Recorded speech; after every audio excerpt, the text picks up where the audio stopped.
Hi, this is Greg. Look for my book, The Agile Brand, on Amazon or on my website at theagile.world.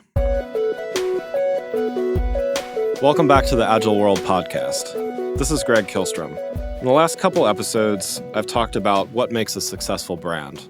I started by talking about substance and how that makes brands more relevant and meaningful to consumers.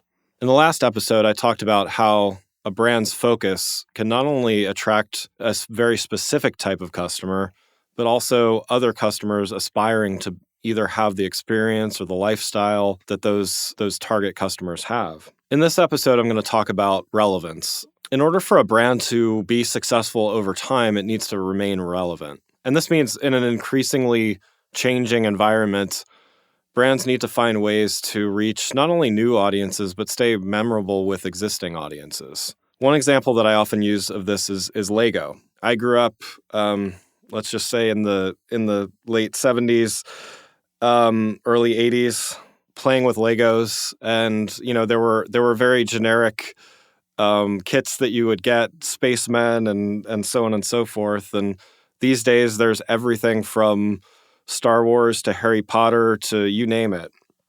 They've even created their own custom brands as well. But the thing about Lego is that, it was founded, I think, in the late 30s and has found this way to remain relevant over the years by embracing not only different brand lines and consumer lines and things like that, but also other types of media. They've been successful in movies, they've been successful in video games, all sorts of ways where simply playing with blocks and building things might not have been enough to stay relevant over the years.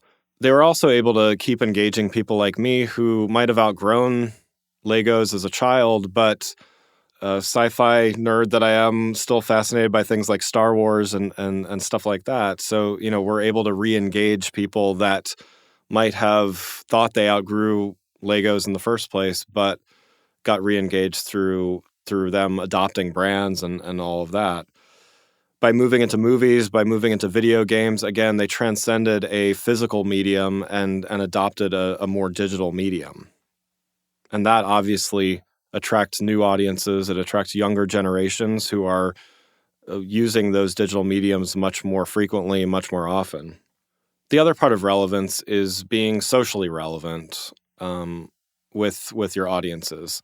And sometimes audiences shift their preferences. Sometimes audiences, like in the case of Lego, may outgrow using the product, but maintaining some kind of consistency with what values an audience has can go a long way.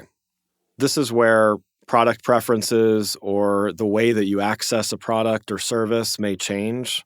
Before the advent of the web, the world was a different place. Marketing was different. Buying things online didn't even exist.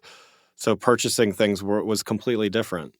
So maintaining that relevance, understanding that your brand needs to not only be relevant today, but be able to be transformed into other mediums. It needs to be adopted by future generations that may have different values or place different values on convenience or pricing or things like that.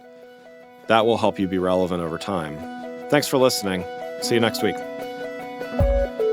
If you enjoyed this episode and found it helpful, please rate the show on iTunes or contact me through my website at theagile.world. You can find my books, The Agile Brand and The Agile Web, on Amazon and on my website at theagile.world.